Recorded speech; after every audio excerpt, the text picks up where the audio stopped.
That dreaded expired domain message is a sight no website owner ever wants to see. Let's make sure it never happens to you by quickly renewing your GoDaddy domain right now.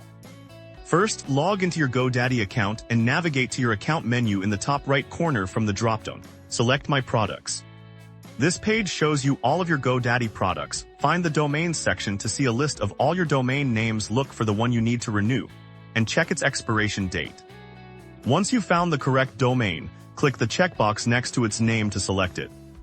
With the domain selected, a Renew button will appear. Go ahead and click on that to start the renewal process.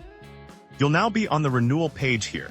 You can choose how long you want to extend your registration. You can often save money by renewing for multiple years at once. After selecting your desired term, scroll down to review your order summary and any applicable taxes or fees. When you're ready, click the button to proceed to the payment step.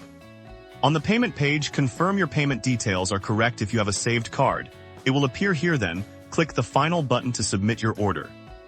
And that's it. You'll receive an on-screen confirmation and an email receipt shortly. Your domain is now secure, and your online presence is protected for another term.